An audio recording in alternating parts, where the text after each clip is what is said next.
cuman percaya doang, bukan berlandaskan terhadap akal. Karena memang sudah suka kayak Natalan ini nanti, tapi mereka tidak mau membuka diri. Apakah ini ajaran Yesus? Salam satu Tuhan. Para sahabat, dukung semua ya channel Densa News Muslim. Di like, di subscribe, di share sebanyak mungkin untuk supaya mencegah sahabat-sahabat kita di luar sana tidak terpengaruh terhadap pemurtadan.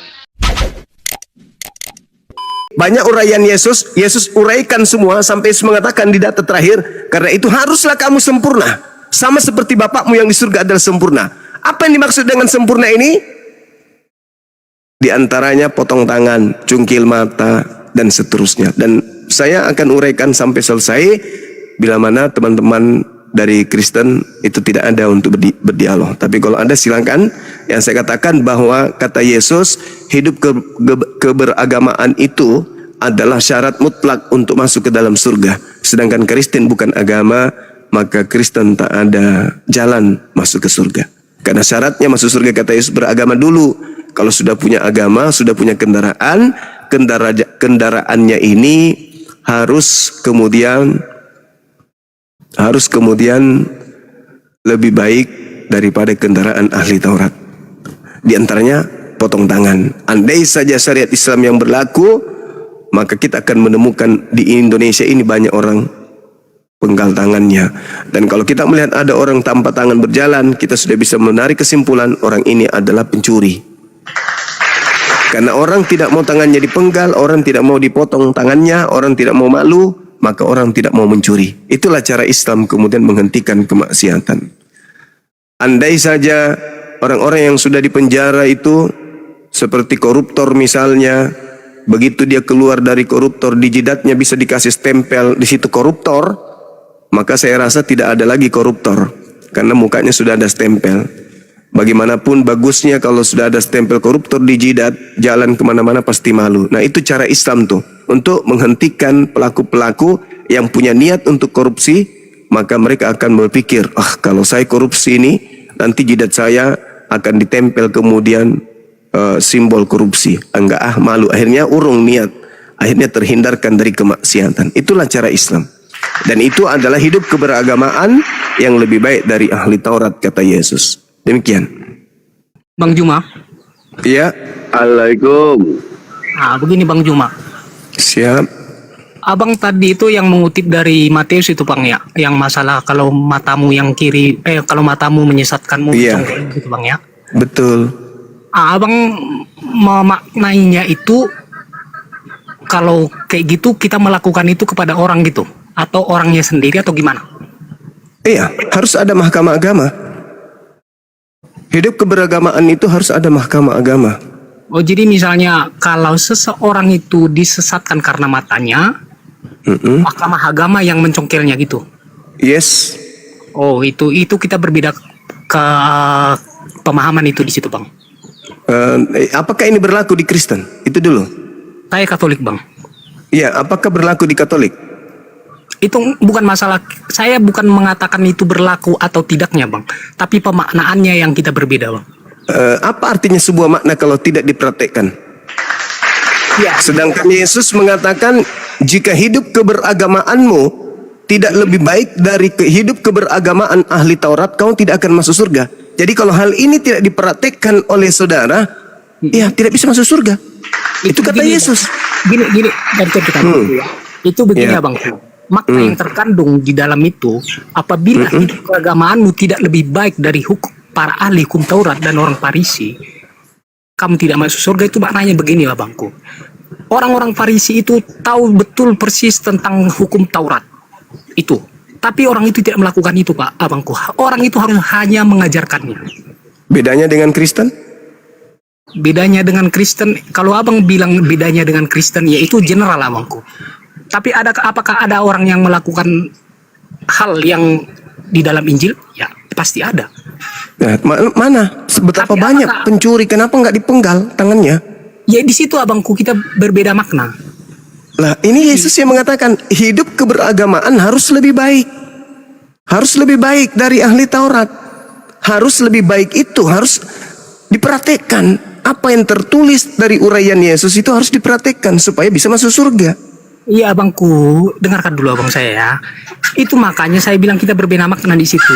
Yang saya maknain dari perkataan Yesus itu, apabila mata saya menyesatkan saya yang mencungkil mata saya, bukan orang lain abangku, gitu abangku. Oke? Ya udah, silakan Anda cungkil. Tapi sekarang permasalahannya, Itu kembali kepada diri saya sendiri abang. Saya tapi tidak mau. permasalahannya Yesusnya yang mengatakan bahwa harus diserahkan kepada Mahkamah Agama. Harus diserahkan kepada Mahkamah Agama, itu beda cerita lagi abangku, bukan tentang congkel mata itu abangku. Lalu Itu ada ayatnya itu abangku. Kalau nggak salah saya itu, apabila kamu mengatakan saudaramu kafir, itu harus diserahkan kepada Mahkamah Agama, begitu abangku ya. Jangan dicampur adukan. Memahami Alkitab itu nggak seperti itu abangku. ya sekarang kalau cungkil mata oleh Mahkamah Agama itu kan butuh kesaksian. Mahkamah Itu Agama nggak ada urusan abangku. Iya, terserah lu, terserah Anda mau mengatakan cungkil sendiri, ya Anda mau mengatakan Mahkamah Agama. Sekarang permasalahannya dipraktekkan nggak? Dipraktekkan nggak? Nah, Ya itu urusan yang beriman. iya berarti agama Anda tidak lebih baik dari ahli Taurat. Kalau tidak dipraktekkan itu berarti agama Anda tidak lebih baik, ajaran Kristen tidak lebih baik dari penganut agama ahli Taurat. Karena Yesus yang mengatakan itu, jika hidup keberagamaanmu tidak lebih baik dari hidup keberagamaan ahli Taurat, kamu tidak akan masuk ke dalam surga. Sedangkan hidup keberagamaan yang lebih baik dari ahli Taurat, cungkil mata, potong tangan. Nggak seperti itu abangku. Loh kok tidak seperti itu? Yesus menguraikan kok nggak seperti itu? Takut tangannya dipotong. Misalnya saya abangku, abang memaknainya seperti ini. Mata saya tidak menyesatkan. Mata saya harus saya congkel. Lah, apa kata Yesus? Jika matamu memandang wanita dan engkau mengingininya. Iya. Hah? Iya. Dia telah berzina dalam hatinya. Apa solusinya? Cungkil mata atau tidak? Ya cungkil. Mencungkil. Sekarang pertanyaan saya, mana orang Kristen yang mencungkil matanya mana? Ya, itu bisa dijawab begini bang. Berarti orang Kristen yang melakukan kayak gitu perzinahan itu, ya dia nggak bakal masuk surga. Itu aja. Ya enggak, bukan begitu katanya. Bukan masalah cungkil mata atau enggaknya. Loh, kalau hidup keberagamaan lebih baik, harus cungkil mata. Ya itu abang seperti itu. Lah kata Yesus begitu, saudara. Itu kata Yesus, bukan kata saya. Iya, tapi abang kan memaknainya berbeda dengan saya. Lah, saya ya itu dari talo. Mau memaknainya dengan serampangan karena Anda oten yang bebal ya silakan. Tapi Yesus mengatakan yang tertulis di atas kertas itu berbeda.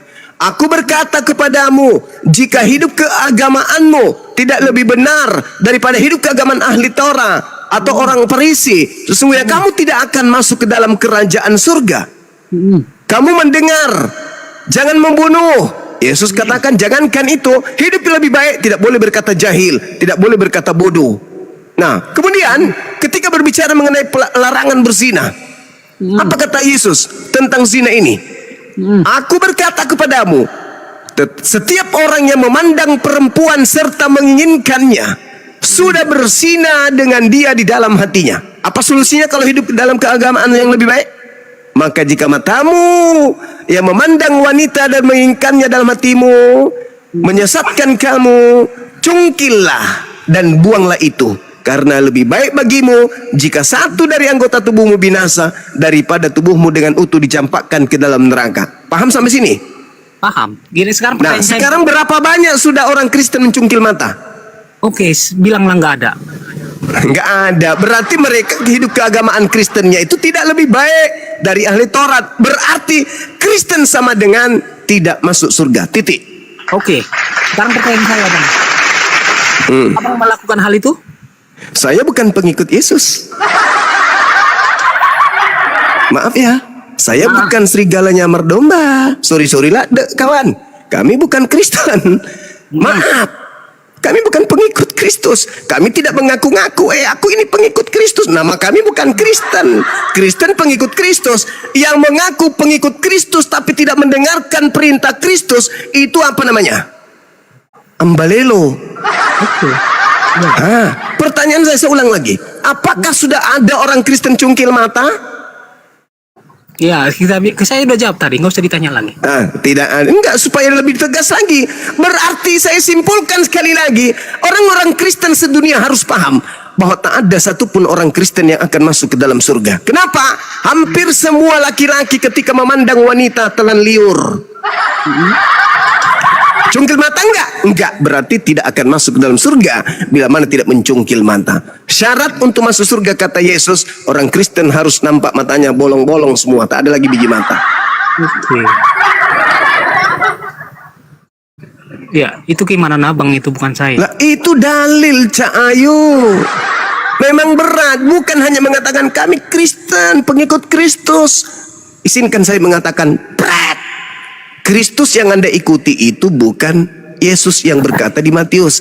Kristus yang Anda ikuti yang datang kepada Paulus. Yang mengajarkan Paulus segala sesuatunya sudah dibatalkan. Jangan lagi kau mau diperhamba. Kau lagi bukan lagi hamba. Kau sekarang adalah anak-anak Kristus. Kau adalah pewaris surga. Tapi surga hayalan. Saya tidak memahami. Saya harus memahami. Bung, karena saya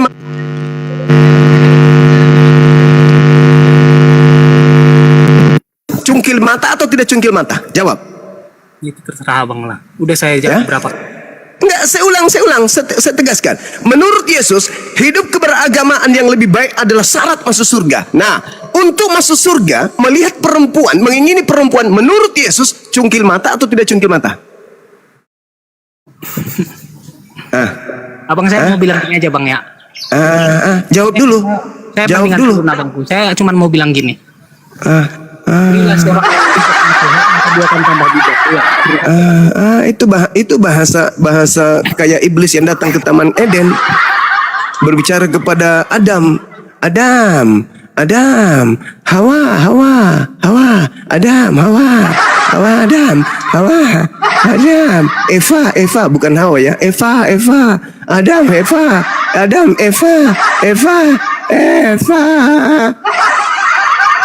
Hanya di Islamlah kemudian kebenaran itu untuk sampai kepada jannah.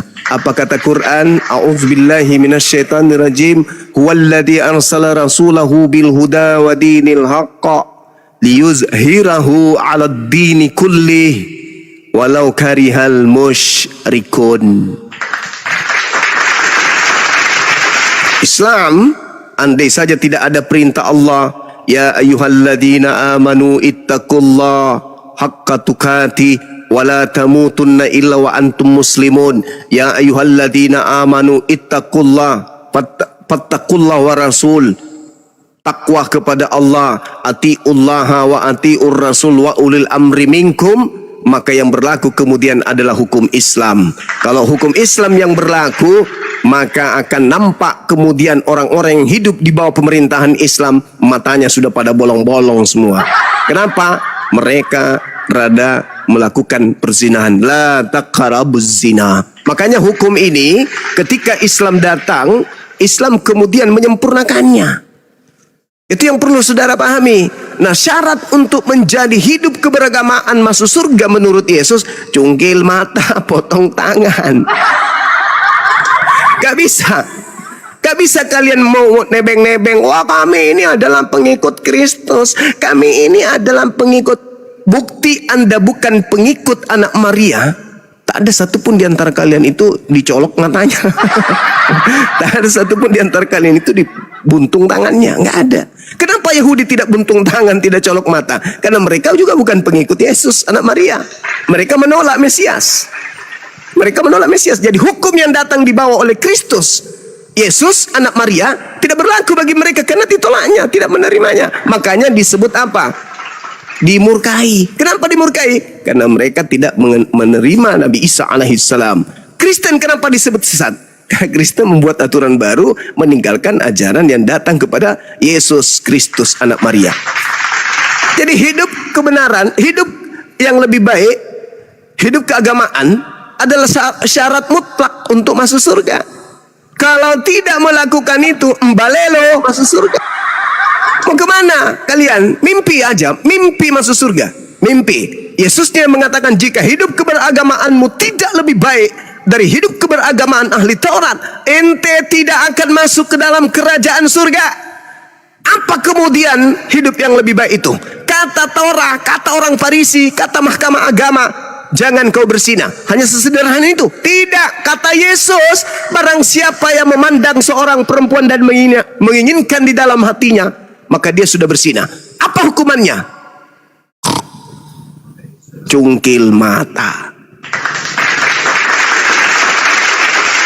Apakah Kristen sudah melakukan itu? Oh, Kristen tidak pernah menginginkan perempuan. Kalian homreng semua rupanya.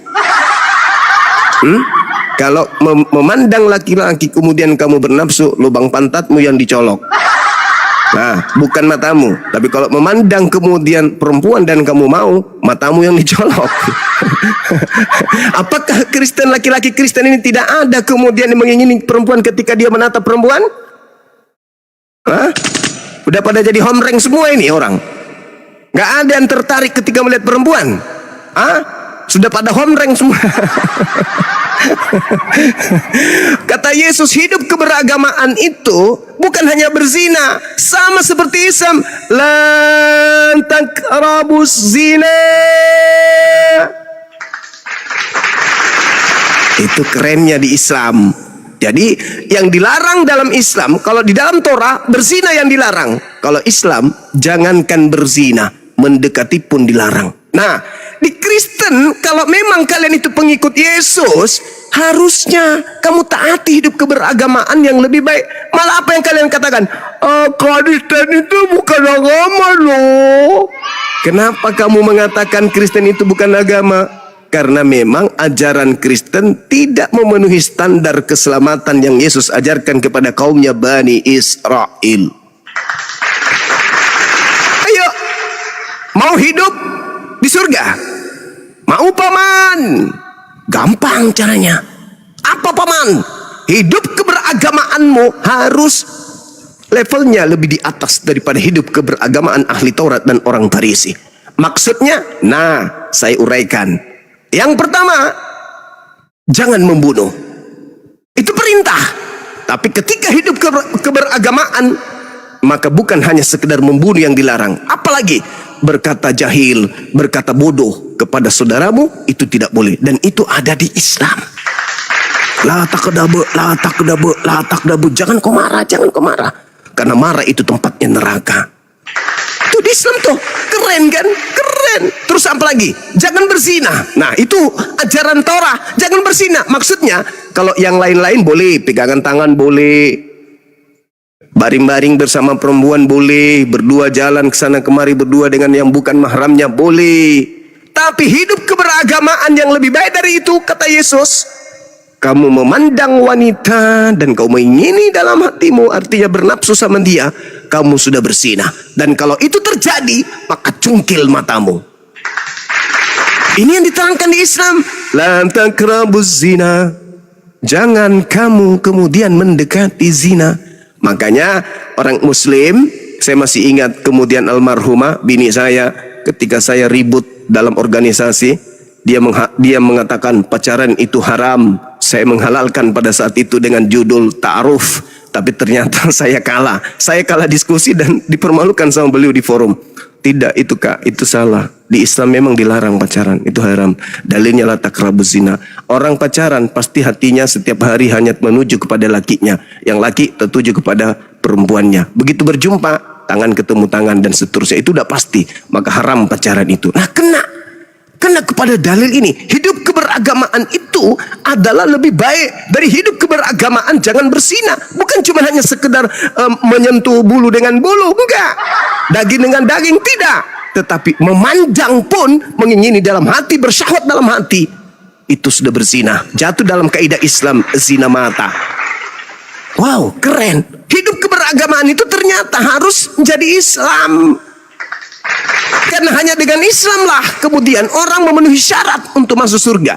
Kata Yesus, jika hidup keberagamaanmu tidak lebih baik, tidak lebih sempurna, tidak lebih normal daripada apa yang diajarkan kemudian oleh ahli Taurat dan orang-orang Farisi, maka kamu tidak akan masuk ke dalam surga. Yesus uraikan, apa yang lebih baik itu paman? Satu, ketika ahli Taurat mengatakan jangan membunuh, hidup keberagamaanmu bukan hanya sekedar jangan membunuh. Apa itu?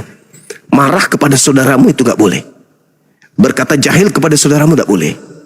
Berkata bodoh kepada saudaramu itu gak boleh. Jadi bukan hanya sekedar membunuh. Barang siapa yang kemudian mencelah saudaranya dan menyakiti hati saudaranya, dan saudaranya kemudian menangis berdoa kepada Tuhan dalam keadaan itu, dan karena keadaan itu, apa kata Yesus? Maka dia akan dilemparkan ke dalam neraka yang menyala-nyala.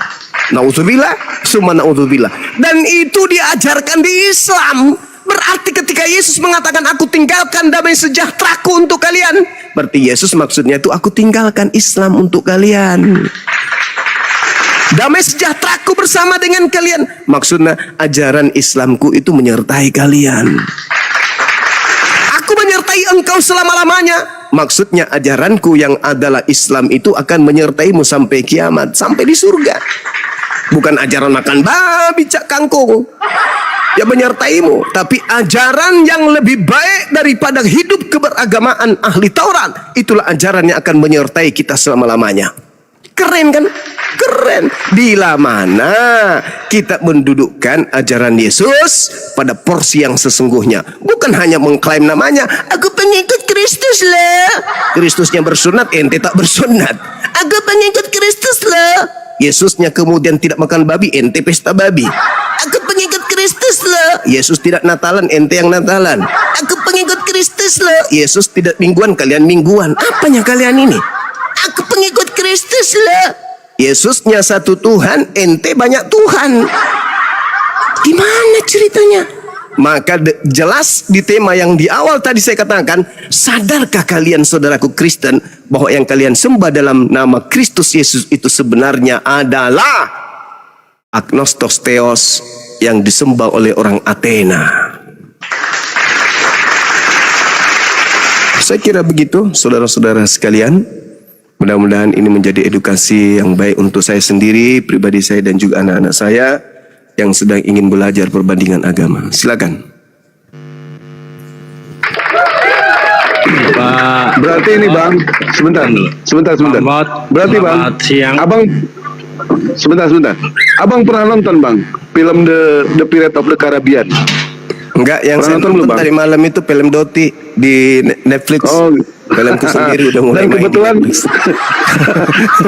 kebetulan bang, film The Pirate of the Caribbean ini kan matanya satu. Apa terinspirasi bang dengan dalil-dalil yang ada di dalam Bible? Bajak laut bang. Mungkin seperti Dajjal juga Ini- matanya satu karena habis dicolok. Ini kalau semua Kristen mengikuti ajaran Yesus untuk mencungkil mata, ini dewasa kayak bajak laut semua ini bang. Semuanya Iya, bajak kalau laut. cuma sekali. Ya kalau dua kali. Oh iya, Apakah habis. dalam kehidupan mereka cuma satu kali menatap perempuan? Nggak mungkin setiap hari menatap perempuan.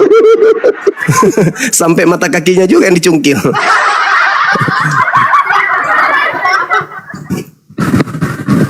Barakallah Merpati, terima kasih. Ya Bang Arom, silakan Bang Arom. Pak Nabo silakan. Ini ada Pak, siapa ini? Bang Bet, selamat siang. Halo.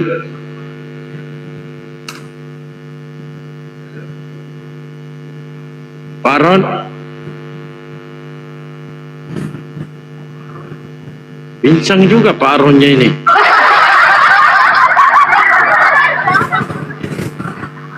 Bang Aron. Bang Juma. Siap. Ya.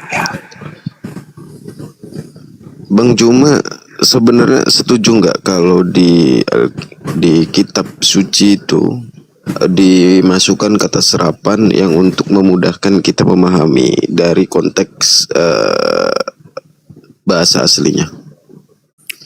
Selama itu hanya terjemah, boleh. Oh enggak, maksudnya kata serapan itu jadi Dijadikan kitab suci.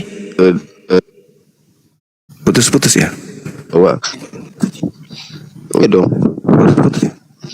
Kalau jadi kitab suci, jadi kitab suci. berarti kita Jadi kitab suci. menganggap bahasa kita lebih bagus daripada bahasa Tuhan. Berarti kita Tapi kan, menganggap Tuhan ini tidak maha nggak tahu membuang kandungan. sampai perlu dibantu untuk Tapi kan memperbaiki firman-Nya. Tapi kan kita nggak Tuhan itu- membuang isi kandungan dari apa yang mau disampaikan Tuhan kan. Tapi kita menghilangkan aslinya, memasukkan bahasa kita sendiri gitu. Berarti Bukan Tuhan bahasa yang kita sendiri berfirman. loh maksud. Jadi gini saudara Tapi Arom. kan bahasa aslinya kan gini Bang Juma, contoh misalkan ya. Bahasa aslinya kita sebutlah kayak Alkitab. Alkitab itu kan aslinya Injil, contohnya Injil gitu ya. Iya. Di Alkitab kan ada tertulis juga Injil. Bahwa Iya. Paulus sendiri di terjemahan itu tertulis Injil. Karena Injil itu kan bahasa aslinya bukan Injil kan. Iya. Cuman kan menggunakan bahasa-bahasa yang bisa mudah dimengerti oleh pembacanya gitu. Setuju nggak Bang Juma? Tapi kan nggak merubah kandungan artinya dari maksud firman itu diturunkan. Nah sekarang permasalahannya adalah dalilnya yang turun itu berbahasa apa dulu? Ya contoh Yunani contoh. Nah, Yunani.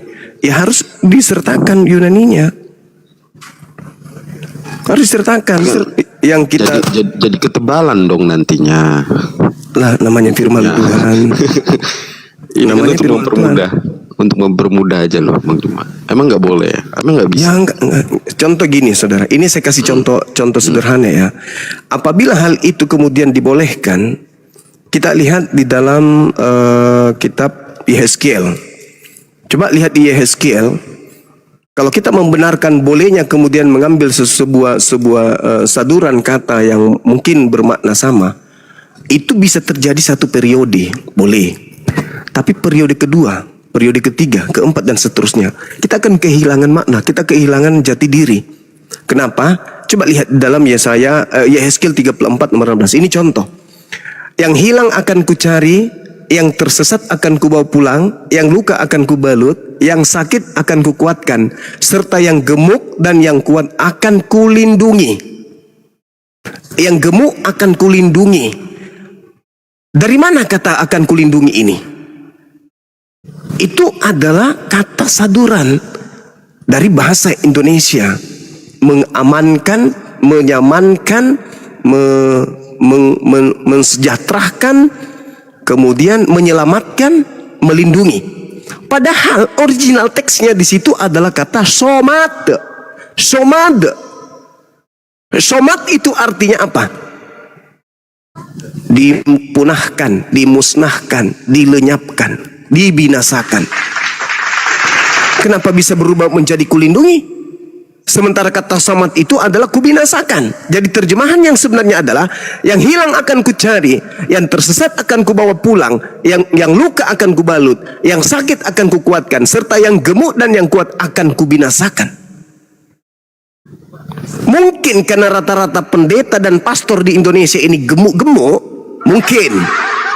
Maka yang gemuk di situ dikatakan bahwa dilindungi. Padahal bahasa Yunaninya adalah somat. Somat itu artinya kubinasakan, atau kuhilangkan, atau kupunahkan, kulenyapkan, kubinasakan. Ini sama seperti anak-anak pesantren baru kelas 1 SMA, khotbah nih di masjid anak pesantren. Bapak-bapak, ibu-ibu yang dirahmati oleh Allah, kullu nafsin zaikatul maut. Setiap yang bernyawa pasti mati. Ustadz mati, anak-anak mati, orang tua mati, camat mati, kepala desa mati, hansip mati. Dia nengok ke kiri, di situ ada brewok bertato, penjahat kan? Penjahat langsung dilihat sama penjahatnya melirik ke atas. Kalau sadar maka dia masuk surga. Wah! Rubah langsung. Takut ini anak santri mengatakan penjahat mati. Karena penjahatnya menengok ke dia. Apa lu? Lu mau bilang mati, ku cekek leher lu nanti. Langsung anak santri yang mengatakan, penjahat, kalau dia bertobat, maka masuk surga. Bah, rubah langsung. Ini sama ini. Yang hilang akan kucari, yang tersesat akan kubawa pulang, yang luka akan kubalut, yang sakit akan kukuatkan, serta yang gemuk. Pak Bom Bom langsung berkedip mata. Apa? Lu mau apa?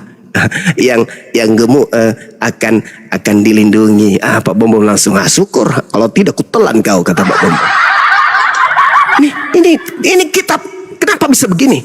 Kalau ini firman Tuhan, berarti otoritas lembaga Bible Indonesia jauh lebih tinggi derajatnya daripada sang Tuhan. Iya kan? Kenapa firman Tuhan? Makanya Al-Quran itu kenapa tetap eksis? Karena Al-Quran tidak bisa digeser oleh bahasa manapun. Al-Quran tidak bisa digeser oleh kekuatan apapun. Al-Quran tidak bisa digantikan oleh kejahatan apapun.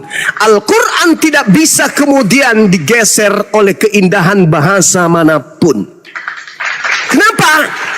Al-Quran bukan bahasa manusia. Al-Quran bahasa pencipta langit dan bumi yang maha tahu.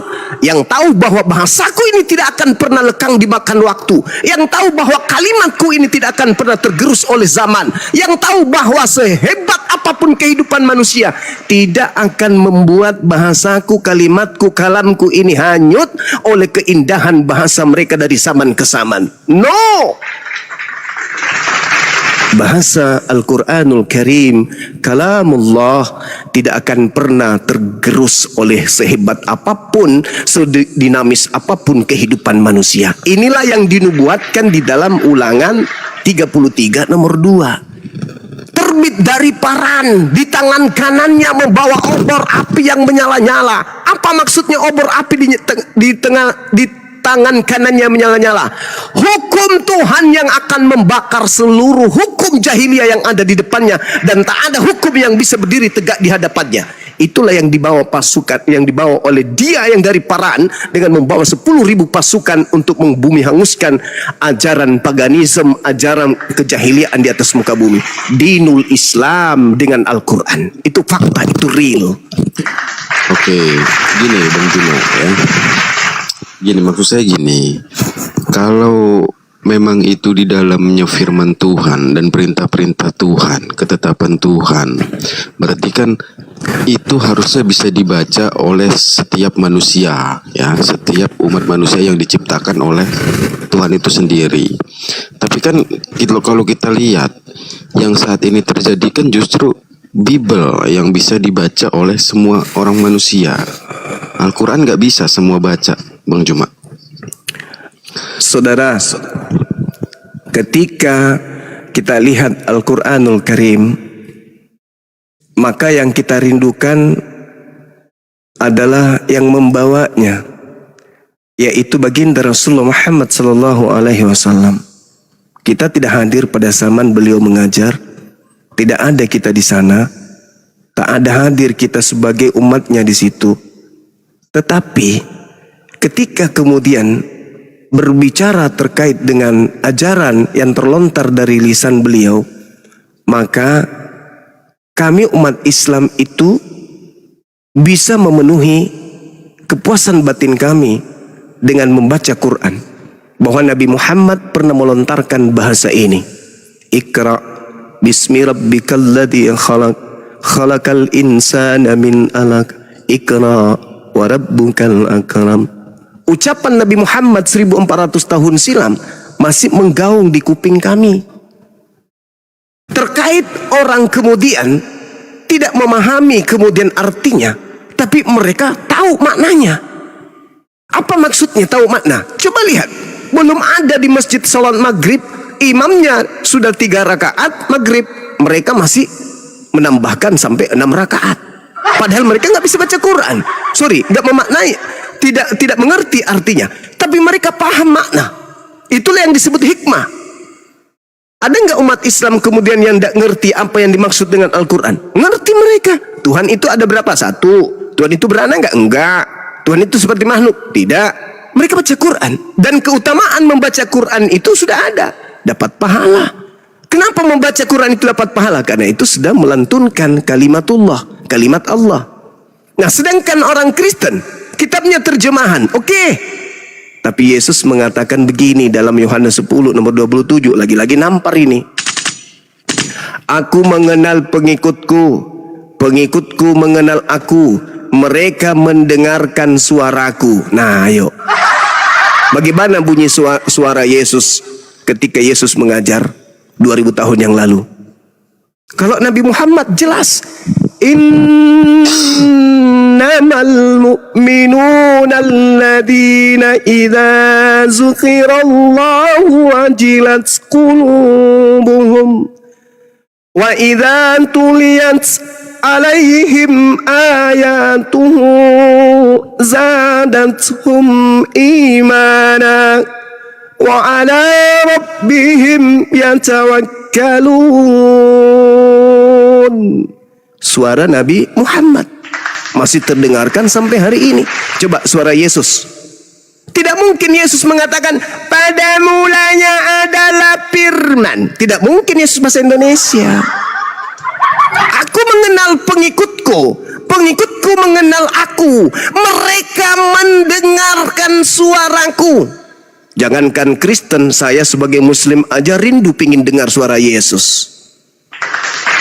Ketika Yesus melakukan penginjilan, lalu dikabarkan di Pulau Patmos, inilah wahyu Yesus Kristus, inilah wahyu yang dianugerahkan kemudian, inilah wahyu Yesus Kristus yang diberikan Allah kepadanya untuk disampaikan kepada setiap hamba-hambanya agar mereka tahu apa yang harus mereka lakukan. Sekarang pertanyaan, wahyu pertama yang diterima itu mana?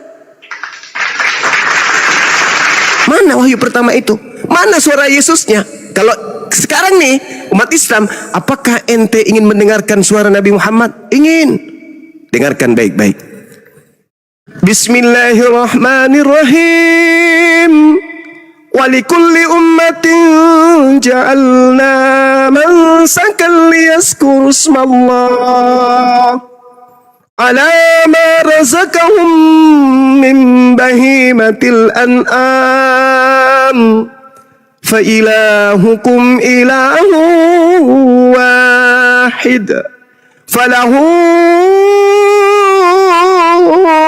aslimu wa basyiril mukhbitin. Itu suara siapa? Suara Nabi Muhammad. Makanya baca Quran dengan tartil, dengan mat, dengan bacaan-bacaan sesuai dengan makhraj huruf sebisa mungkin. Karena itulah suara Nabi Muhammad. Sekarang suara Yesus, aku mengenal pengikutku, pengikutku mengenal aku, mereka mendengarkan suaraku. Coba aku pengen dengar suara Yesus gimana? Enggak mungkin Yesus mengatakan ente leheng eleheng ente, teleheng teleheng ente. Enggak mungkin. Enggak mungkin. Bang Juma kayaknya keluar konteks pertanyaan saya deh. Oh iya, sorry kalau gitu, lanjut aja. Jadi kan yang saya bilang tadi, firman Tuhan itu kan harusnya bisa dipahami semua umat manusia, agar mengerti Tuhan yang benar yang mana, Nabi utusan itu yang mana yang benar. Oke ya. Tapi kan berbanding terbalik kalau kita lihat sekarang, justru Bible lah yang bisa membantu umat manusia untuk membacanya, untuk memahaminya. Karena Al-Quran itu tidak semua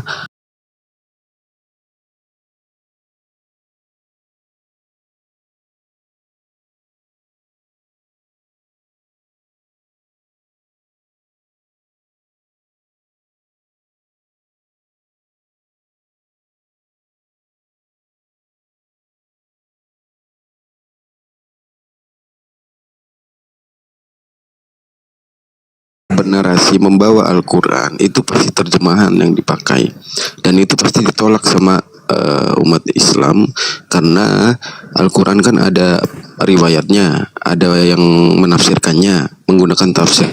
Bisa nggak kita menggunakan tafsir itu atau Bible itu menggunakan kata serapan-serapan yang dapat dipahami gitu loh Bang Juma? Iya, jadi gini Bung, Al-Quran ada di depan saya, sebelah kanan, sebelah kiri ada Bible. Saya baca Quran nih, Taruhlah misalnya saya tidak ngerti, saya membaca nih. Wa ilahukum ilahu wahid. La ilaha illa huwar rahmanur rahim. Keutamaan pertama saya sudah dapat. Apa itu? Saya telah membaca kalimatullah. Oh, saya tidak ngerti maknanya. Saya nggak paham artinya. Saya tinggal masuk, cari terjemahan. Tuhan kamu adalah Tuhan yang Maha Esa. Tidak ada Tuhan selain Dia yang Maha Pengasih lagi Maha Penyayang. Selesai bukan? 2 poin tergenapi. Saya mengerti original teksnya, saya mendengarkan original teksnya, saya paham kemudian terjemahannya. Selesai. Sekarang saya baca nih di dalam Bible. Saya membaca, demikianlah hendaknya terangmu bercahaya di depan orang, supaya mereka melihat perbuatanmu yang baik dan memuliakan Bapakmu yang di surga. Oke, ini bahasa Indonesia. Oke, sekarang bagaimana saya tahu kalau ini benar-benar ucapan Yesus? Kehilangan arah. Siapa yang bisa membuktikan ini ucapan Yesus? Siapa? Oke. Endingnya Ku jawab, Bang Juma. endingnya ke Bang Juma. Matius. Ya, silakan. Ku jawab ya. Terbukti yang memahami Bible lebih dari 2 miliar orang, ya, Bang Juma ya, termasuk di luar negeri sana. Tetapi kalau Al-Quran, banyak contoh Bang Juma, ketika mereka mengambil terjemahan, itu kan mereka semuanya izin dulu sama Bang kalian. Aron, supaya nggak kemana-mana. Ya kan, kita berbicara LAI versi Indonesia, ya kan? Itu jangan mengatakan seluruh dunia. Untuk semua umat, Alkitab itu Iya, untuk semua umat bisa dipahami kan? Gini, izin dulu ya. Apakah Bible LAI orang Israel di mana Yesus lahir, dia mengerti, dia bisa baca? Itu dulu, silakan. Alkitab atau Bible kan ya, Macet kan? terjemahannya yang berbeda-beda agar bisa dipahami umat manusia, maksud saya gitu Bang Juma. Karena di luar dari Islam, ketika membaca terjemahan, bertanya kepada kalian di mana konteks yang tidak sesuai, pasti kalian marah kan? Karena membaca tapi nggak tahu makna dan artinya, kan gitu Bang Juma. Agar paham dan tahu makna dan artinya kan harus belajar, sedangkan belajar itu kan harus masuk dulu berarti kan, gitu Bang Juma kan. Sedangkan Bible nggak perlu kalian masuk, kalian bisa baca gitu loh. Iya, jadi gini Bung, terkait dengan Islam itu kenapa Al-Quran itu diwahyukan berangsur-angsur? Kenapa Al-Quran itu acak? Untuk kemudian manusia mempelajari Al-Quran dengan disiplin-disiplin ilmu yang ada. Itu yang pertama. Kemudian ungkapan saudara tadi, Anda melihat seluruh dunia umat Islam itu dalam prosesi ibadahnya semua bertumpuh kepada perintah Al-Quran. Dan mereka tidak pernah berselisih paham tentang itu. Seluruh dunia, Asar 4, Zuhur 4, semuanya. Dan itu sandarannya ada Al-Quranul Karim. Bandingkan, ketika saudara kemudian berbicara tentang Bible, Anda mengerti memang. Tapi apakah ketika Anda membaca Bible, Anda mempraktikkan isinya? Anda mengerti. Jangan kau menyangka bahwa aku datang meniadakan hukum Taurat atau kitab para nabi. Aku datang bukan meniadakannya. Anda membacanya, tapi apa maksudnya? Anda paham? Tidak bisa Anda paham. Kenapa? Karena semakin Anda mempelajari, semakin Anda bingung. Paulus mengajarkan bahwasanya dengan matinya Yesus, dia datang untuk membatalkan, meniadakan hukum Taurat beserta seluruh perintah yang ada di dalamnya. Bertentangan kan? Bertentangan. Makanya kitabnya saudara Kristen kita itu bahasa Indonesia, tapi mereka jarang membacanya. Kenapa? Setiap kali mereka baca, mereka akan bingung kalau menggunakan akal untuk membacanya. Tapi kalau cuma hanya baca-baca doang, ya nggak apa-apa. Semisal dia baca surah kabar. Tapi kalau dia menggunakan akal, pendekatan logika, membaca Bible dari halaman pertama aja sudah bikin error. Maka ketika bahasa Indonesia tetapi tidak dimaknai juga, Apa tuh? Apa maksud? Apa artinya? Apa kemudian fungsinya? Bahasa Indonesia dibaca bisa, memang bisa, tapi tidak diperhatikan. Ibadah minggu bukan perintah, tidak ada tertulis. Natalan tak ada perintah, tak ada tertulis. Makan babi tak ada perintah, tak ada tertulis. Jadi apa gunanya tertulis dalam bahasa Indonesia, tapi ternyata tidak bisa dijadikan sebagai rujukan atau asas beragama. Bandingkan dengan Quran. Anda mengatakan Al-Quran tidak bisa kemudian dimengerti. Itu tergantung person, tergantung oknumnya. Hari ini umat Islam seluruhnya tersadarkan untuk mengerti dan membaca terjemahan. Selesai kita membaca Al-Quran. Alhamdulillahi Rabbil Alamin, Ar-Rahmanir-Rahim, Maliki Yaumiddin. Tidak ngerti nih, tidak ngerti. Udah, simple kok. Tinggal baca terjemah. Selesai. Nah sekarang coba Anda bacakan original teks kitab Anda. Yang pertama kali Yesus lontarkan dari mulutnya itu apa? Tidak bisa. Kenapa? Lukas, Markus, Matius, Yohanes, buku-buku yang tidak mendapatkan validasi dari Yesus itu sendiri sebagai sumber. Jadi meskipun saudara, kitab Anda disajikan original teksnya dalam bahasa Yunani, terjemah perjanjian baru, maka justru kita akan dihantarkan menjadi orang Athena. Begitu juga ketika kita menerjemahkan, mengalihkan kembali ke bahasa aslinya, bahasa Ibrani perjanjian lama itu, maka kita akan ketahuan bahwa ternyata kita ini adalah serigala berbulu domba yang mencoba untuk mengambil kitabnya agama lain. Maka yang terjadi adalah ini sekarang. Orang Kristen ketika datang ke Jepang mendengarkan orang Jepang baca Bible bingung. Orang Indonesia ketika datang ke Amerika, orang Amerika masuk ke Indonesia mendengarkan Bible dibacakan bingung. Tapi kalau orang Indonesia Islam kemanapun pergi ke belahan bumi ini, ketika dibacakan Quran, mereka berhikmat, mereka tahu makna yang tersirat di dalam ayat tersebut. Kalau hari ini seluruh umat Islam menggalakkan kemudian buta aksara terjemah, mereka setiap baca Quran, baca terjemah, selesai, sempurna sudah. Ya memang kekurangan itu juga kekurangan. Ketika sudah disajikan terjemahan tapi umat Islam tidak baca terjemah, itu juga kekurangan. Kesempurnaannya adalah ketika mereka membaca Quran, mereka pun mengetahui artinya. Ah, itu baru Islam yang top. Itu baru Islam yang top.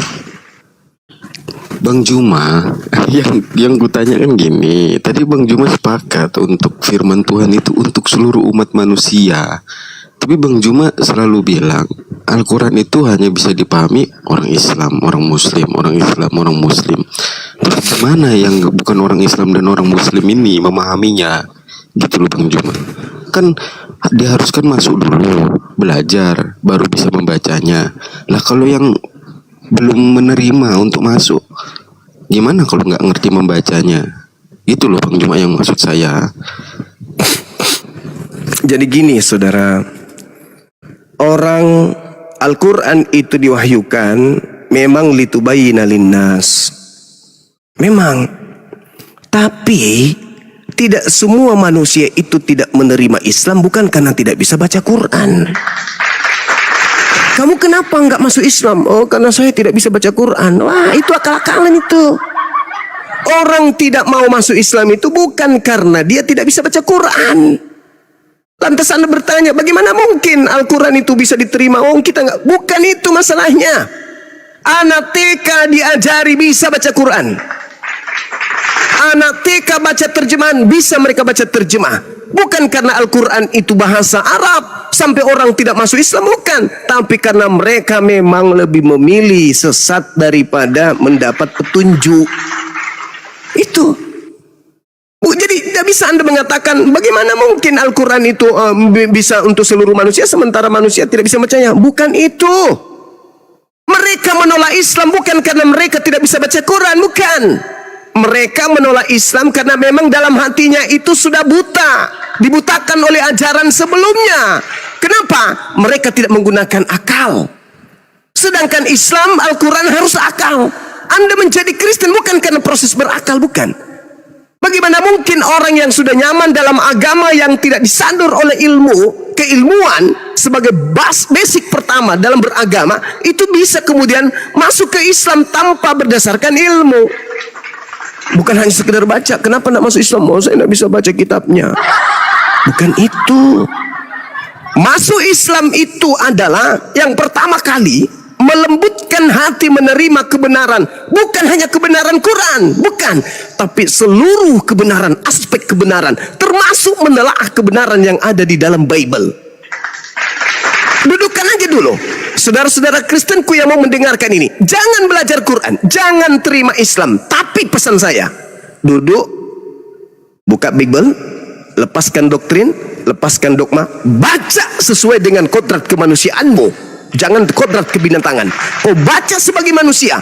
Apakah pantas kemudian pencipta langit dan bumi turun ke bumi, ditampar, didulahin, diseret, ditonjok, digantung, dibunuh oleh ciptaannya? Itu dulu. Kalau Anda sudah lolos di sana, mendudukkan kemanusiaan Anda benar-benar sebagai manusia, mundur selangkah, tanya tentang Islam. Anda akan sampai ke Islam. Jangan baca Quran dulu. Gunakan akal dulu. Gunakan akal. Jadi bukan alasan kenapa Islam itu tidak diterima, karena kita nggak bisa baca. Oh bukan, itu bukan alasan itu. Karena hati sudah buta, belum tahu baca Quran, sudah menentang Quran. Belum tahu Islam itu apa, sudah lebih dulu menentang Islam. Bagaimana mau masuk Islam? Jadi saudaraku, di dalam kaidah Islam, Az-Zumar ayat 9, Allah subhanahu wa ta'ala menjelaskan kemudian kepada kami umat Islam bahwasanya yang bisa mendapatkan pelajaran tentang kebenaran yang hak itu hanya orang yang menggunakan akal saja. Apa kata Allah? Amman huwa qanit ana al-lail sajidah wa qa'imah yahzarul akhirah wa yarju rahmat rabbi kul hal yastawil ladhi ya'lamuna walladzina la ya'lamun innama yatazakkaru ulul albab. Hanya orang yang menggunakan akal lah yang dapat menerima pelajaran. Sekarang Anda datang masih dalam keadaan Kristen totok, mau masuk Islam, ya tidak bisa. Innal ladzina kafaru sawa'un 'alaihim a anzartahum am lam tunsurhum la yu'minun. Sama saja bagi orang-orang kafir. Kau beri nasihat, kau beri ajaran, mereka tidak akan beriman. Kenapa? Akal mati, hati mati. Kalau Anda menghidupkan akal, menghidupkan hati, baru belajar Islam, jangankan bahasa Arab, bahasa kalbu pun Anda akan bisa. Karena keinginan. Karena keinginan. Nabi Muhammad buta huruf, bisa dia jabarkan Al-Quran, bisa diuraikan Al-Quran dan ilmunya dipakai 1400 tahun sampai hari ini. Dia buta huruf, bisa lah. Anda pintar, seorang terpelajar, masa menjadikan Al-Quran sebagai batu sandungan untuk tidak masuk Islam karena bahasa Arab? Itu saudara. Bang Juma ya. Jadi gini Bang Juma, jangan Bang Juma berpikir sesuai perspektif sendiri dong. Semua manusia ini nggak sama diukurnya oleh tolak ukur pandangan Bang Juma. Misalkan gini, Bang Juma tahu bahwa kekristenan itu gengsi untuk bertanya kepada umat Islam, itu satu, itu udah tahu lah Bang Juma. Rasa gengsi itu bukan hanya orang Kristen yang punya, bahkan umat Islam pun punya rasa gengsi itu. Maka dari itu saya tanyakan begini Bang Juma, agar mudah dipahami, ketika memang diharuskan membaca Alkitab atau Bible menggunakan akal, baca full dari Kejadian sampai Wahyu, ketika mereka mengerti kan mereka butuh compare-nya Bang Juma. Mana nih yang butuh kita baca lagi? Tapi pembacaan itu kan butuh pembacaan yang dimengerti. Jangan samakan semua orang. Bang Juma mikir ya harus bertanya dong kalau nggak ngerti, ya harus bertanya dong kalau nggak ngerti. Gimana orang yang memang punya gengsinya tinggi? Nggak semua sama Bang Juma. Saudara, ini ya bagus Anda membuka cakrawala ya. Saya tahu pertanyaan ini bukan dari Anda, tapi hanya ingin membuka edukasi. Jadi gini, orang Kristen pun menjadi Kristen itu bukan karena proses, wah lebih gampang Bible daripada kitab lain. Bukan. Bukan. Mereka menjadi Kristen karena ikut nenek moyang. Bukan karena proses belajar. Kalau dari kesajian Islam, kurang apa lagi? Masjid 24 jam berbunyi. Televisi menyajikan ajaran agama Islam. Gramedia membuat Al-Quran bisa diterjemahkan dan dijual di mana-mana. Itu sudah menyediakan diri tuh. Al-Quran kan modal terjemah kan. Saudara menjadi Kristen karena kitabnya terjemahan. Nah, apakah Al-Quran tidak ada terjemahan? Ada. Lah, berbondong-bondong gak mereka masuk Islam? Tidak. Tidak. Berarti bukan itu alasannya mereka tidak memeluk Islam. Bukan. Karena mereka memang sudah dalam keadaan memilih pilihannya ini. Menggenapi nubuat. Innal ladzina kafaru sawaun alaihim. Sama aja bagi mereka. Apa penyebabnya? Karena mereka sudah lebih memilih keadaan itu dengan cara tidak menggunakan akal. Tapi cuman percaya doang karena cinta kepada ajaran agamanya, bukan berlandaskan terhadap akal. Karena memang sudah suka kayak Natalan ini nanti. Itu adalah sesuatu yang ditunggu-tunggu. Tapi mereka tidak mau membuka diri. Apakah ini ajaran Yesus? Apakah ini ajaran Musa? Apakah ini ajaran Elohim? Kenapa nggak sampai ke situ pemikirannya? Ya karena mereka lebih asik dengan prosesi ritual yang ada di dalamnya. Dengar musik, berjoget, ya, menari, makan makanan yang mereka suka, berkumpul dengan keluarga. Itu lebih suka daripada menggunakan akal sehat. Sedangkan Al-Quran mengatakan innama yatazakkaru ulul albab. Itu kata Quran. Yang mendapatkan pelajaran adalah mereka yang menggunakan akal sehat. Itu. Nah sekarang kok kalau masalah terjemahan banyak kali di Google mana-mana terjemahan. Tapi apakah kemudian mereka berbondong-bondong? Tidak. Jangankan terjemahan Al-Quran, Bible aja yang direvisi aja mereka nggak mau tahu. Kalau Anda mengatakan mereka gengsi, betul. Mereka gengsi karena sudah membudaya, sudah mendarah daging. Jemaat di gereja tidak boleh bertanya dan tidak ada ruang tanya jawab. Kenapa itu dihindarkan, ruang tanya jawab itu? Ya karena kalau ruang tanya jawab dibuka, maka yang ada hari ini lempar kursi, besok cabut PLN, besok anak dirombok, besok toiletnya dirubuhkan, besoknya lagi rumah pendeta akan hancur. Dimasak sama jemaat. Makanya pertanyaan dan jawaban itu ditiadakan. Jemaat harus mendengarkan. Barang siapa yang menolak dan banyak tanya, tanda-tanda tidak ada Roh Kudus di dalam dirinya. Nah itu sudah selesai. Kenapa? Karena pendeta dan juga pastor itu dianggap sebagai wakil Tuhan, orang suci, tangan Tuhan dia itu. Maka ya tumpan tangan sembuh. Ada masalah datang ke pastor bertanya, menyampaikan keluh kesah, sembuh. Ada datang pernyataan sikap dosa, sembuh, hilang dosa. Itu yang terjadi. Kalau di kami tidak. Innama yatazakkaru ulul albab. Hanya orang yang menggunakan akal yang bisa menerima pelajaran. Nah sekarang kalau ada orang Kristen menggunakan akal, yakin dan percaya, begitu dia masuk ke gereja, jasadnya ada di situ, tapi ruhnya sudah tak di sana. Itu kalau Kristen yang menggunakan akal. Mereka ada di gereja boleh saja, bahkan seorang pendeta boleh, pastor boleh masih ada di sana. Tapi ketika dia menggunakan akal, dia cuma nebeng mulut doang di situ. Hatinya sudah tak ada di situ. Jiwanya, ruhnya sudah melanglang buana kemana-mana. Jasadnya aja yang di sana karena kewajiban. Itu fakta. Dan saya menemukan banyak teman-teman saya, bukan banyak sih, ada beberapa pastor dan ada beberapa pendeta yang mengalami hal itu.